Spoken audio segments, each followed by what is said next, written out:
Hi, it's Eurovision Ireland, and we're back reviewing some more of the songs of the 2022 Eurovision Song Contest. Now, you can watch all of our stuff on our webpage, EurovisionIreland.net. We've got presence on Facebook, on Twitter, on Instagram, on YouTube, and on TikTok. So find us on there as well. Now, as you'll see, there's 6 of us here. So I'll introduce our guest first. Our guest is Ross. Ross, how are you going? I'm all right, John. How are you? Yeah, we're good. We're good. Tell us a bit about yourself. So I am Ross. If you don't know me, I am the man behind Piff Paff blog. A lot on Twitter, a blog, TikTok as well. Trying to figure out how that all works. And yeah, just trying to blog about the lighter side of the contest. So not so much news and interviews, more taking the Michael out of the contest as much as possible. And there's nothing at all wrong with doing a bit of that. No, there's plenty of material for that as well. Yes, especially as it's in Italy this year. Anyway, rest of the crew, we got Sarah. Hi, everyone. We got James. Hey, everyone. We got Bogdan. Hi, everyone. And Richard. I am. And Staggy, of course, he'll be popping up when he feels like it. So today we're going to review the songs from, in no particular order, Australia, Croatia, Denmark, Finland, San Marino, and Slovenia. Yeah, a bit of an odd bunch, but we like to mix it up a bit here at Eurovision Ireland. So without further ado, we're going to kick off with Denmark, and that's with Sarah. Take it away, Sarah. Right, well, after quite a substandard Danish Melody Grand Prix, and I'm sorry, Denmark, but I really thought that the choice this year was quite difficult to say the least, not because of the quality of the songs. It was just a case of, I think, picking the best that you could out of a not such a great year, really. And so Denmark have chosen an all-girl band called Ready, and they're singing a song called The Show. And I have to say, after sort of watching and blogging Dance Melody Grand Prix, I did feel that possibly Denmark did pick the best song that they could have picked that night.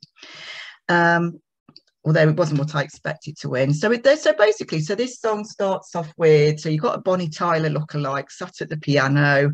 And at first off, you think it's, okay, this is going to be another ballad. And then it just suddenly breaks into this sort of rock type sound, joined by 3 other girl band members. And then it just becomes an all girl rock performance. It kind of gave me vibes a bit of going back to the late 1980s. If anybody can think that far back or was around at that time, you'd remember an all-girl band called the Bangles. They gave me very much vibes of that. I think it's not a bad performance. I think the girls certainly, I think they were the ones that wanted it most that night. And I would say that sort of staging wise, it wasn't too bad. It was a rock song.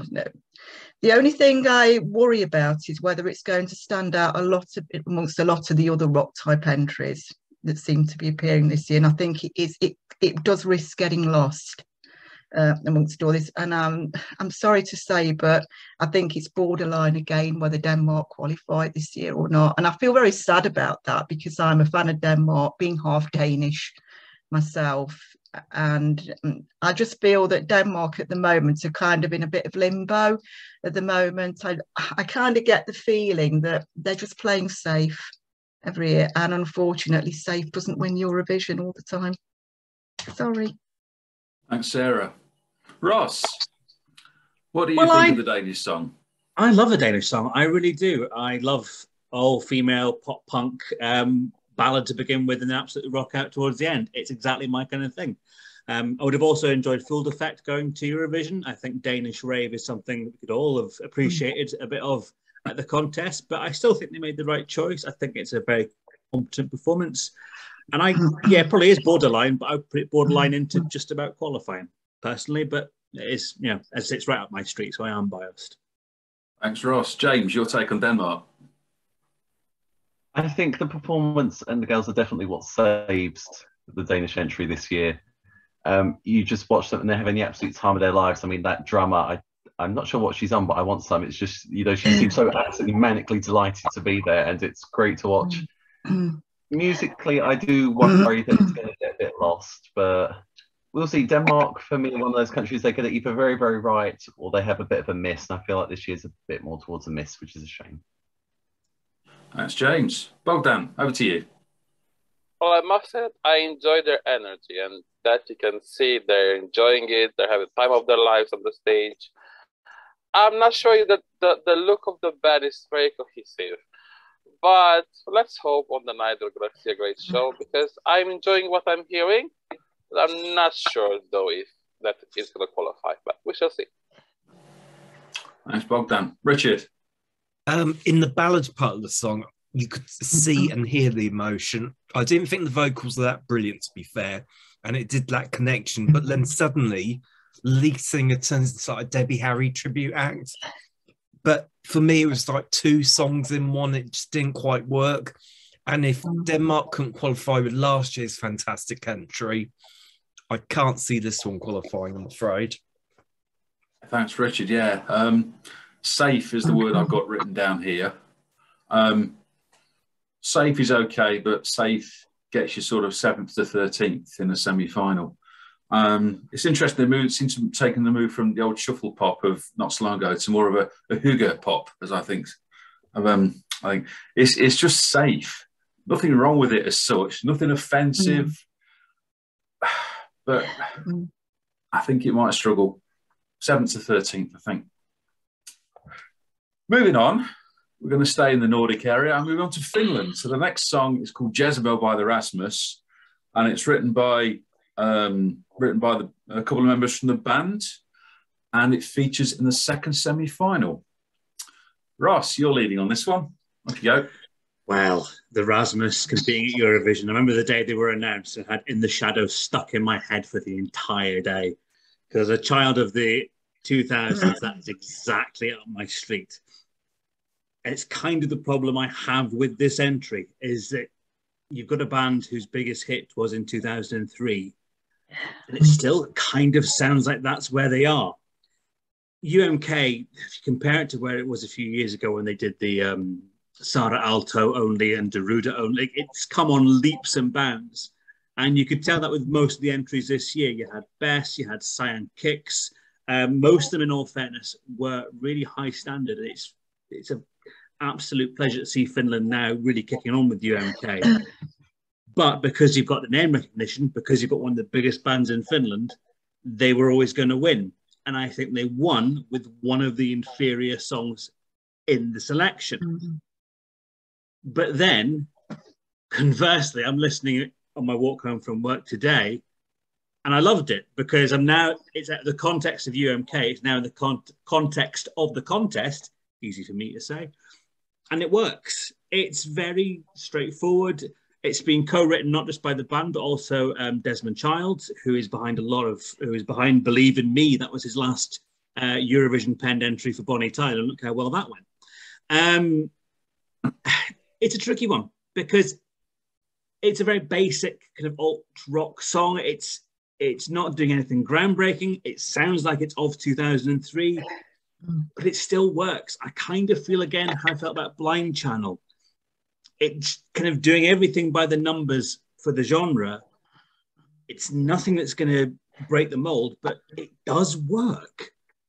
So I really don't know where to stand on the Rasmus. I think it's great that you'll have name recognition.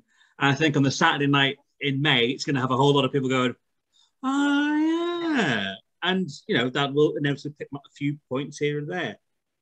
I don't think it's going to come in for the same level of finish as you got with Blind Channel, but I think it's a safe qualifier, and I think it's probably going to do reasonably well, probably even top 10, I would say. But yeah, it's such a tricky one to call, because in a different context, UMK, bit weak, and then in this year's contest, it actually does quite well. So yeah, Jezebel, it's decent, it's good. It's not great, but it will do a job. Thanks, Ross. James, Finland, discuss. I agree with basically everything Ross has said. When I heard the Rasmus were in UMK this year, I was like, oh, they're still around, are they? You know, it was it was that sort of reaction.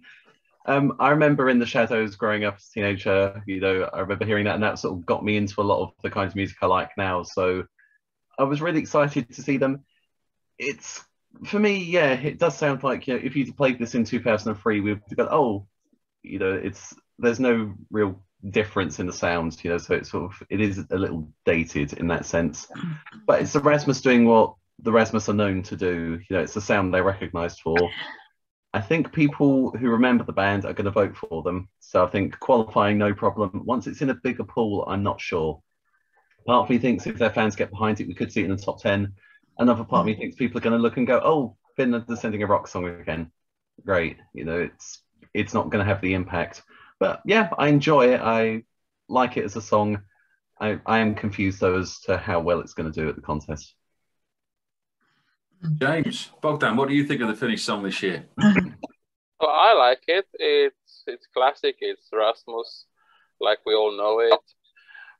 The problem is, I think the people who know Rasmus will compare it to their hit.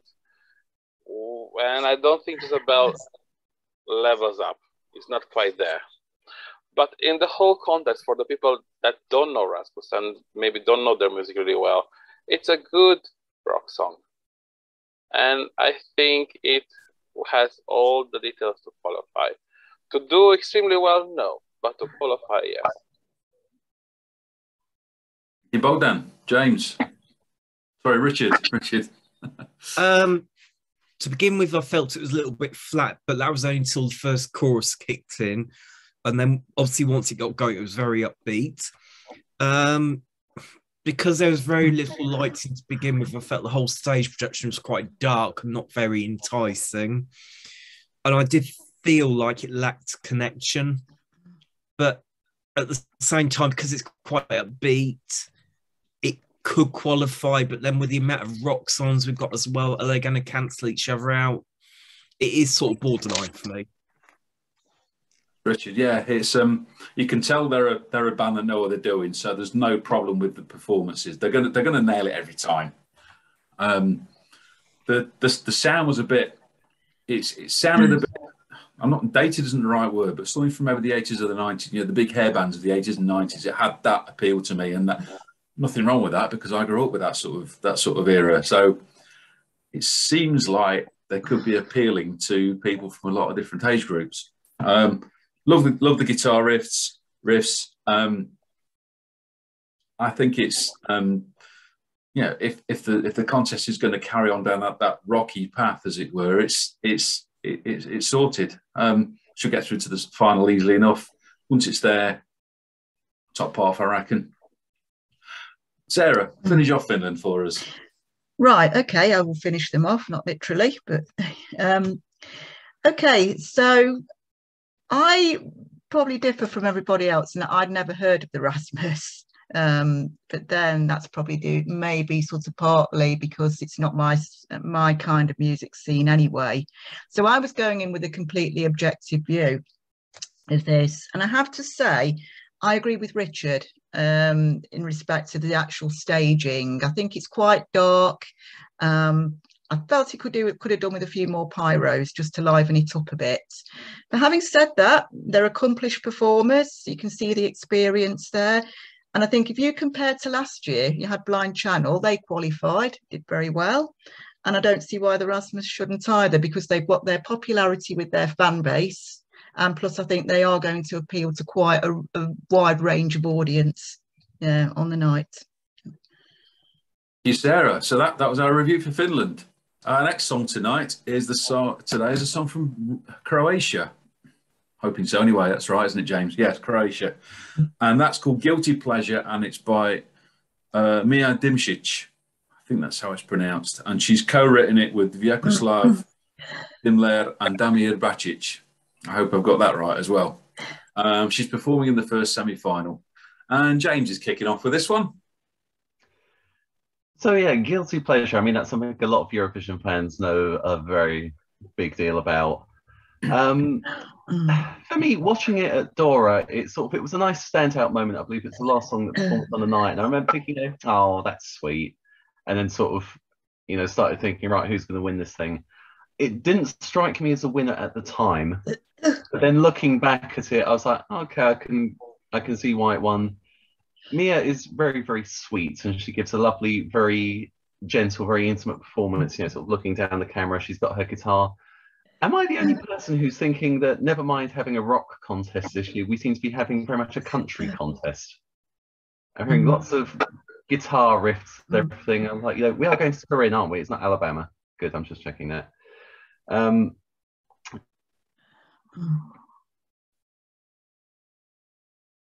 Yeah, there's a lot. It's not groundbreaking or, groundbreaking the way they want. Yeah, it feels like something we've sort of seen before. It's a typical love song, oh, I love him, but I love you too. And it's all very.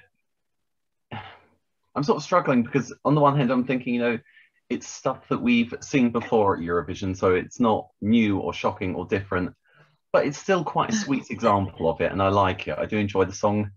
Kind of puts me in mind of sort of a Taylor Swift sound in places, which is interesting.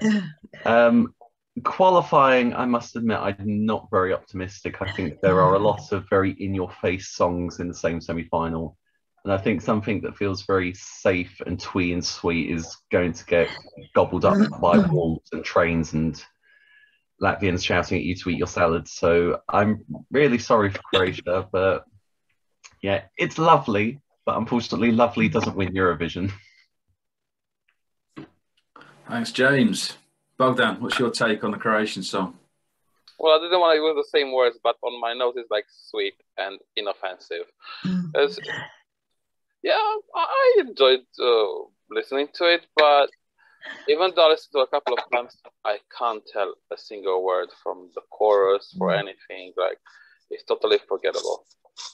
So I'm sorry, Croatia.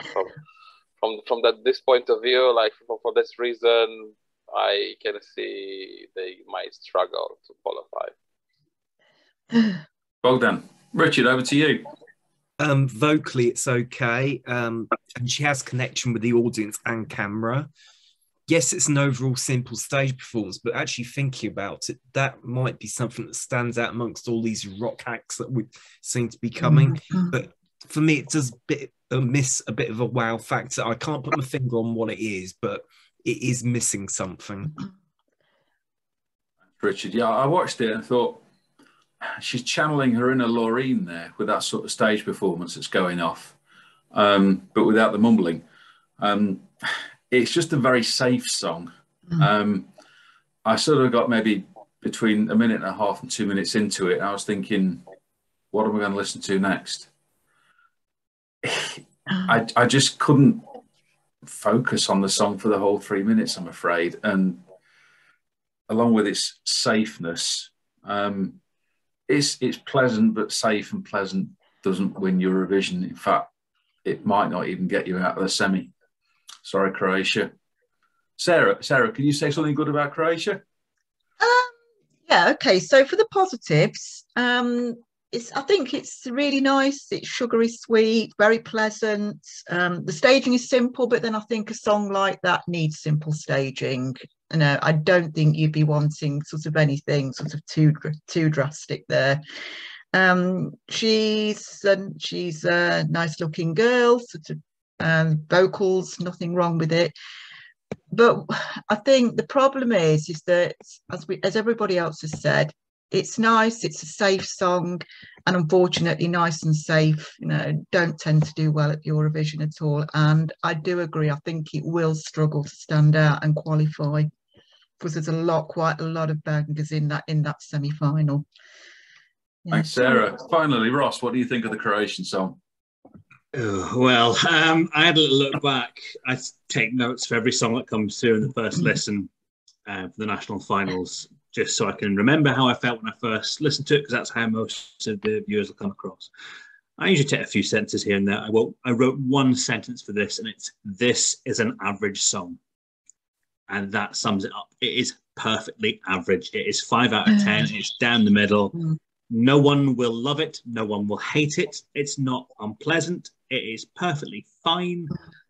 But as we've all said, fine, never mind win Eurovision, fine will not get you out the semi-final, because if you're everyone's 8th, 9th, 10th favourite, who's voting for you? So I kind of think Croatia are doing this year, I'm afraid. Thanks, Ross. Right, moving on. We're staying in that part of Europe. I'm moving to Slovenia. Now, they've sent a song this year called Disco by the band LPS. Now, the song is written by the band. I'm not going to name them all. I think there's 6 writers to it. And it's performing in the first semi-final. And leading off on this one is Bogdan. Right, so LPS actually stands for Last Pizza Slice. So that's an interesting name for the band. I was, oh, okay.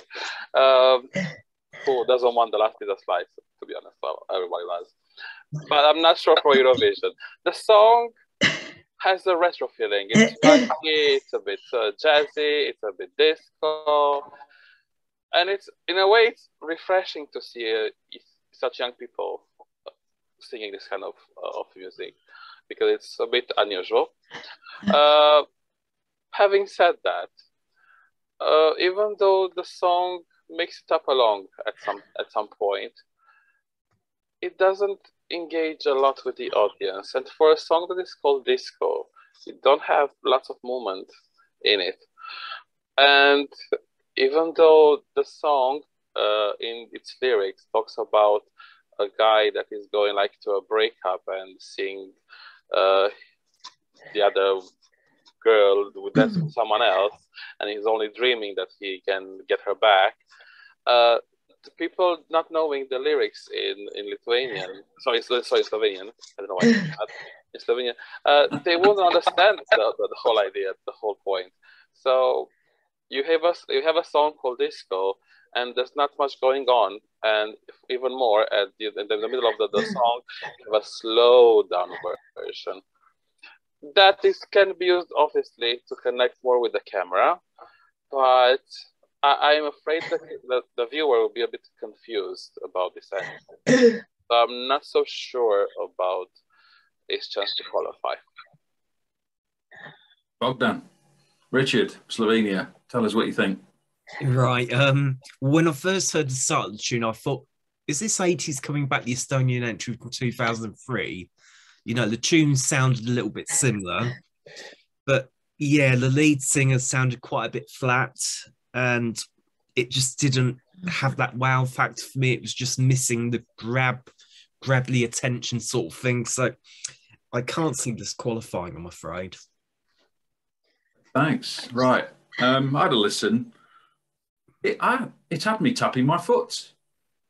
It's like I wasn't planning on it. I was listening to it. Like by the end, foot was going.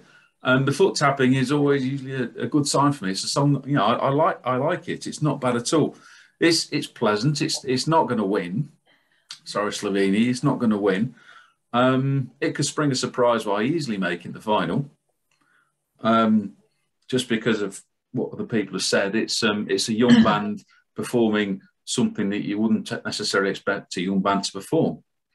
So that might, catch the eye of the average televoter in Reykjavik or Sofia. You never know.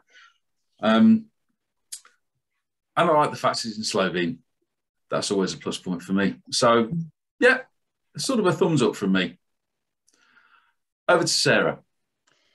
Well, I have to say I didn't really know what to make of it when I first heard it. For me, it took me back to sort of late 70s, early 80s, and some of the songs I used to hear on the radio in those days. It's pleasant. I don't hate it. It's pleasant. It's good to listen to. But I was kind of waiting for something to happen with it, and it just didn't do that. And I agree with Richard. I think the lead singer sounded a little bit flat in the vocals. It's inoffensive. It's okay. But the problem is, again, as we've said with some of the others this evening, I think because of that, they're going to struggle amongst some of the much stronger songs. Sorry. Thanks, Sarah. And finally, for Slovenia, Ross. Yeah, I struggle with this one. I'm not quite sure where it's going, because it does feel a little tad basic, especially compared, as I say, with what else I've got going on. But there's a little part of me that thinks if they can nail the staging, whatever they do with the concept, if they can make it work on stage, I think there's possibly something to be drawn alongside, similar to the Black Mamba. I think it's a song that it's not a genre we get at Eurovision. It will appeal to a certain type of televoter. It will go under our radars completely because it's not the sort of thing we expect at the contest. And similarly, I can see it getting quite a bit of jury love. As long as it is well performed on the night, I can see juries kind of lapping this up a little bit and getting it in the semis, kind of 3s and 4s across the board there. And just you'll need a few more televotes to get you over the line. So I don't know. I think the song is nice enough. It's decent. It's not strong. It's not spectacular, but it is okay. And it's another way. It's so hard to call. As with most of this year, it's almost impossible to call. I don't think there was an awful lot better in the national final, so I think they made the right call with that. But yeah, it could go either way. Thanks, Ross. And of course, Ross wasn't going to finish off Slovenia. James is. So off you go. So yeah, I kind of agree with what everyone's been saying. It's not a bad song. I find that I've been singing along to it, or at least humming along to it. So it sort of does have that kind of melody that gets into your head. It feels a bit stilted to me, which I think, when you think disco is about sort of freedom of expression and movement and everything, they sort of feel very formal. It's almost like a very formal cocktail band playing a disco song, which is kind of a strange idea. I like it. I'm going to use Ross's word. I don't think it's spectacular, but I think it's the kind of thing that people are going to say, oh yeah, that was nice. I'm just wondering whether that, oh yeah, that's nice, is going to add up to enough support across the board. I'm sort of, at the moment, wondering if it's going to be sort of everyone's, 11th favourite, in which case it's done for. I can see it qualifying, but I think if it does, it will be sort of in 9th or 10th. It will sort of just slip over and surprise everyone. But not a bad effort from Slovenia, and they always send something very, very different, which I think is to be commended. Thanks, James. That was Slovenia. Okay, the 5th song we're going to review is the one from Australia. Now, yes, they had another selection special from the Gold Coast, and the winner was a song called "Not the Same" by Sheldon Riley, nay Sheldon Hernandez. Now, he's written it with Cam Naxon and Timmy Temple. I think that's how it's pronounced. It's performing in the second semi-final. Richard's going to lead off on this one. Yep, and I'm going to start off with the negatives before moving on to the positives, because I thought it was hard to see the connection Sheldon had with the audience and the cameras with that sort of beaded mask on. And even though he took the mask off near the end, it wasn't enough time to judge the connection he had. So that could not work well for him at the contest. And I did find Not the Same as slightly repetitive in places. However, positive time now. Sheldon has a really good vocal range. Different scales you could hear, and you could also hear the emotional storytelling through the singing. I think that was really important because you couldn't see his face and the connection that he had between him and yourself, or him and the audience. In terms of qualifying, I think this could easily qualify. How well it'll qualify, how well it'll do in the final is another matter. But I think in a year when you've got a load of rock songs, it can perform this with emotion and stuff. So I think it should do quite well. Richard, yeah, I listened to this, and it's obviously autobiographical, and he's telling us about his life, and I don't have a problem with that as well. And it's very earnest, but I think the year we've had, it might just be a bit too serious. So nothing wrong with the message, but whether we need something a bit lighter to win this year, I can't see it winning. Nothing wrong with his vocal range, nothing wrong with the sentiment of the song, but I just think it's a bit too downbeat, needs something a bit more upbeat, I think. And we've got down to ends a bit suddenly for my liking as well, but what do I know? Fair to middling for me. Sarah, Australia. Yeah, mixed feelings on this one. There's certainly nothing wrong with his vocals at all. I mean, his vocal range is fantastic, and certainly you can hear the emotion in his voice, especially towards the end where he takes the beads off, and you see the emotion in his face as he's singing the final chords of the song. Yeah, I mean, that might sort of get the emotions of some fans across the way, especially fans who might be going through a tough time at that particular time. I think it's very dark, though. You know, it's dark staging, and for me, I want to see a bit of happiness this year. I mean, we've had a couple of tough years. There's still tough times going on for a lot of people at the moment, and for me, it's just a little bit going too much into the darkness again, really.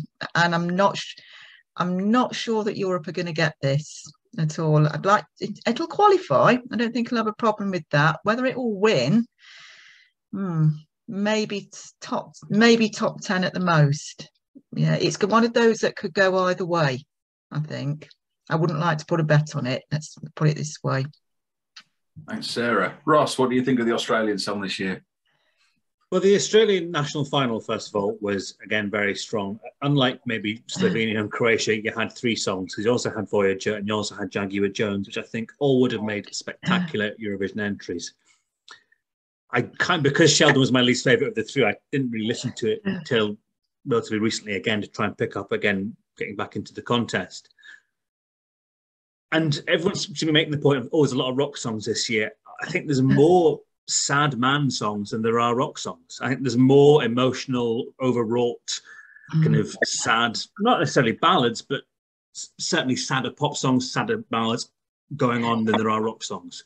And this is certainly in that bracket. So it's got a lot of competition. It's got River from Poland. It's got Brividi from Italy. And I think it's the best of the bunch. I think it makes a genuine connection, although you don't see the eyes. I think by the time you get the masks off, that's a real moment. And I think that would be the thing that will explode on social media. You'll see it on Twitter on the night. I think it will qualify easily, and I think it will go top 10, because I think he's got a stunning vocal. I think it's a stunning performance. And although I was maybe a little bit hurt that my 2 favourites didn't make it, actually probably in the end was the right choice for Australia. And I think this will do them pretty well come the final. Thanks, Ross. James, what do you think of the Australian song? I think vocally he's stunning. I think we've all said that, he's definitely got the vocals there. I applaud the sentiment. I think it's a very brave thing to do, to talk about yourself and your life sort of so openly and so frankly on the stage that's going to be critiqued by millions of people. So, I applaud him for that. I'm with Sarah. I feel like the whole thing's just a little bit too dark. And I don't just mean the sort of the message of the song. I meant the actual staging as well. He's sort of dressed in these black robes. His face is covered. And the staging was very dark. And I remember saying for reviewing too, I was like, just turn up the stage lights a little bit so we can see that you're there. I think the moment when he takes that off, spectacular. And I think, as Ross said, that's going to go viral. People are going to rave about that moment. But I feel like it comes a little bit too late in the song. And I know, some of the things he's singing about, there is this idea of there being a barrier and not being able to connect to people. So I think as an artistic choice, having that barrier works. I'm just not sure for a competition setting if that's going to be the best idea. I think overall it's probably going to get Australia into the final and possibly into the top 10. I don't have this down as a winner, I'll just say. Thanks, James. Bogdan, you get to finish off Australia for us. Yeah, but I have to echo, like everyone has said, his vocals are absolutely amazing, and his emotion is there. It's raw emotion, and I always enjoy hearing someone who puts in the passion, the effort, and shows us emotion on the stage. I'm afraid for it because of that mask, that the barrier that he puts. Okay, he sings about it in the song, but that barrier that he puts between us, the spectator, and himself. And if you like James said, is it too late when he reveals himself? Is it too late, or is it the right time? I see this qualifying, but I'm not so sure how well it will do in the competition. So we should wait and see. Thanks, Bogdan. So that's Australia. Okay, the last one we're going to review in this program is San Marino. I'm sure there's going to be lots to say on this one, but I get a kick off on this. It's called Stripper, and it's written by Achille Lauro, who's a bit of a character. It's performed by Achille Lauro. It's been written by a cast of thousands. Go online to see the list of about 10 or 11 composers that have been credited to this song. And it's performing in the second semi-final. And as I said, Achille Lauro, what a guy. He's got this very couldn't care less attitude about him, but you can tell he really does care. He's obviously been that interested in taking part in Eurovision because he didn't make the cut with Sanremo, and it's not the first time. So the next thing we see him popping up in what looks like a scout hut in San Marino for the San Marino national final, and that was an absolute hoot. That national final was. There was something for everyone. Oh, if you're watching SMTV, thank you. But yeah, Achille Lauro won. It's a very good choice.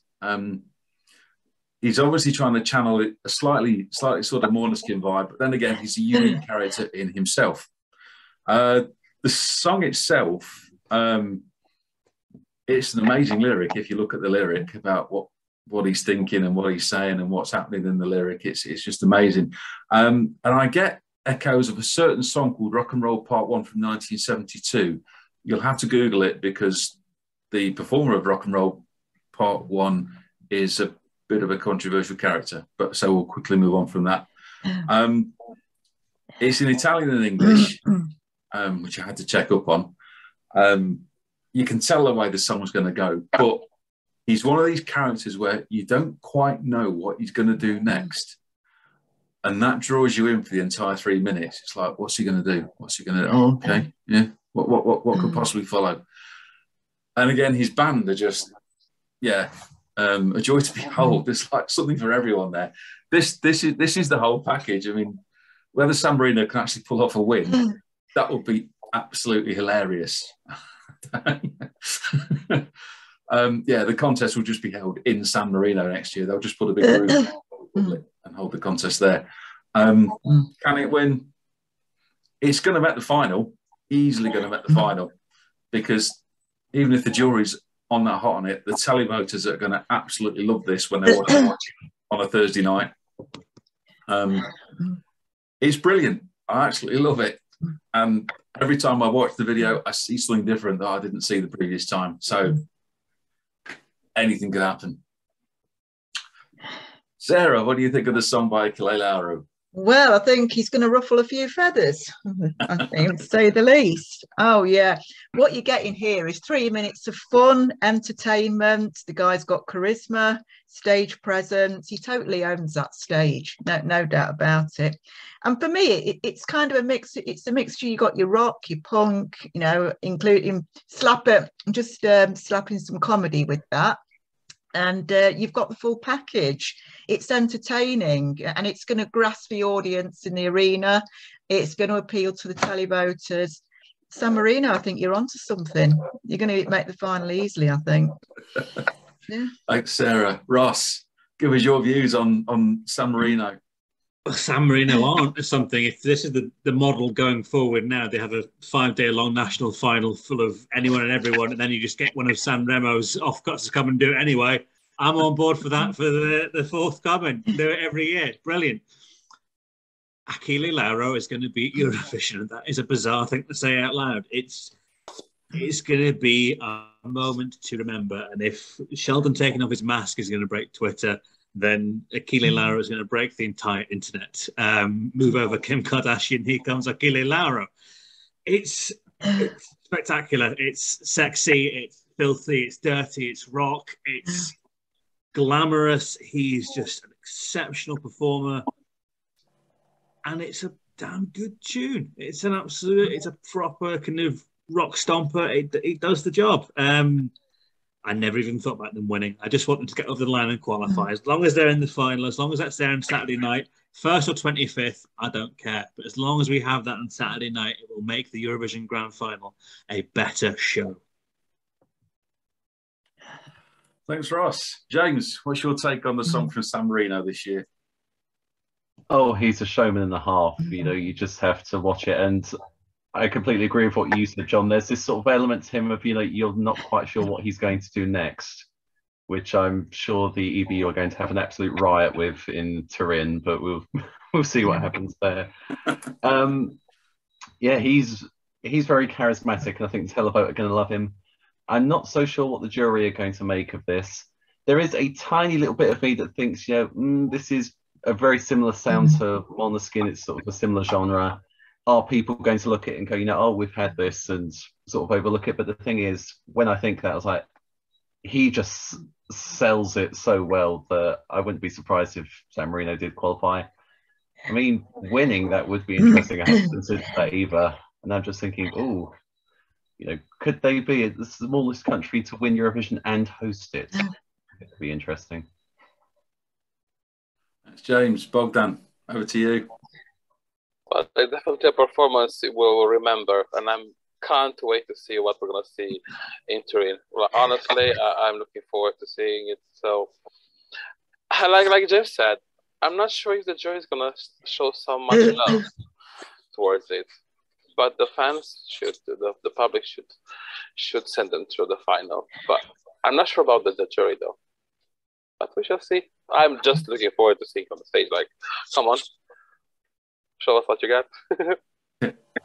Thanks, Bogdan. So last but not least, Richard, over to you. It oozes performance values, doesn't it? Whether it grabs you for the right or wrong reasons.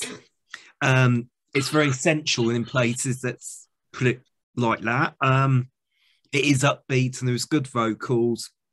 Connection is there, but not constantly. So, but we know rehearsals are coming and that will be worked on. So hopefully that will be polished. And even if they, yes, it will qualify, but even if they don't win, this is probably going to be one of those entries that's going to be talked about more than probably the winner itself. So yes, it will break the internet. Thanks, Richard. Okay, so that's the review of the 6 songs. Okay, now we reviewed the 6 songs. We're going to vote on them. Now, if you've been watching our previous shows, you'll know how this works.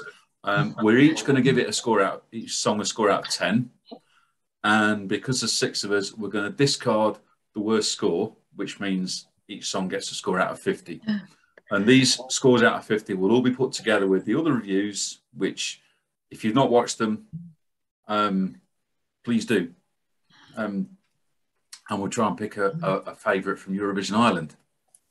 So we'll start off with the Danish song. Sarah, what's your score out of 10 for Denmark? Sorry, but it's a 5 from me. 5. Ross? 8. 8. And James? It's a 5 from me as well, Denmark. Okay. And Bogdan? I think a 5 as well. And Richard? I am very sorry, Denmark, but it's a 4. 4. And it's actually about, it's a 5 from me as well. So we're dropping the 4 points there, which gives it a score of 28. The scores will appear above and below us. You'll see them appear when we start voting. So that gives Denmark a score of 28 out of a possible 50. Right, Finland next. Ross, what's your score for Finland? I'm going to say the same again. I think the same level. 8 for Finland. Finland. James? It's an 8 for Finland from me as well. 8. Okay. And Bogdan? I'll be going 8 as well. 8. Let's see where this is going. Richard? It's a 6 for me. 6.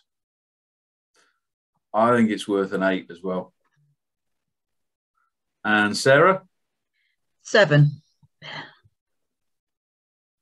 So the bottom score there is a 6. So Finland scores 39 out of 50. Croatia next. James, what's your score for Croatia? Oh, I like it, but I think 6 is being generous, unfortunately. 6. Bogdan? So it's a 4 for me. 4. Richard? It's a 6 from me. Okay. It's a 4 from me as well. Sarah? 5 from me. And Ross? I just don't remember it. It's 3. 3. Right, so I think that's the 3 is the least score there, so that knocks them back down to 25 out of 50. Slovenia next. Bogdan, you're kicking off on this one. I struggle, but I'll give it a 5. 5. Richard? Sorry, Slovenia, but it's only a 3 for me. 3. I'm giving it a 6, just purely because of the foot tapping. Sarah? It's a 4 from me. Ross? Just about average, so I'll go with a 5. And James? I'm going to give it a 6 as well. 6. Right, so I make that 26. 1 point ahead of Croatia. Australia. Richard, you're starting with this one. 7. 7. Okay.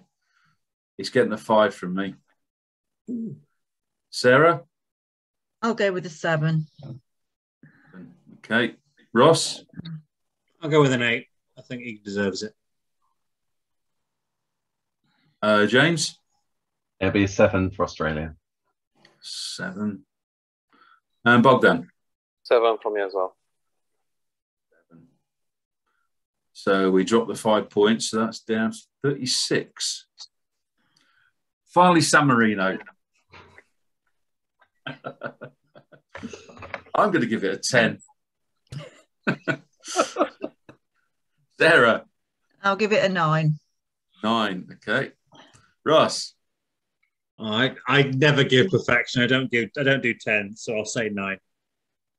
9. Okay. James? I'm going to give it a 7. 7. Okay. Bogdan? A 7 as well. 7. And finally, Richard? Do you know what? I think it's bonkers enough, and I think it's going to grab everybody's attention. I'm going to give it an 8. Right, so the lowest score there is a 7, so that gives them a score of 43. So our scores for tonight, which again you'll see above and below us, we have in 6th place on 25, we have Croatia. In 5th place, we have Slovenia on 26, as the flag. In 4th place is Denmark on 28. In 3rd place is Australia with 36. In 2nd place is Finland with 39.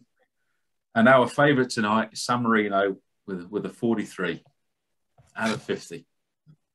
So that will get put in the mix with all the other scores that we're coming up with from our 5 plus our guest reviewers, and we'll see which one we like best. Now, as I said at the top of the program, you can watch our stuff on the website EurovisionIreland.net, on YouTube, on Facebook, on Twitter, on Instagram, on Periscope. Sorry, no, not Periscope. On TikTok.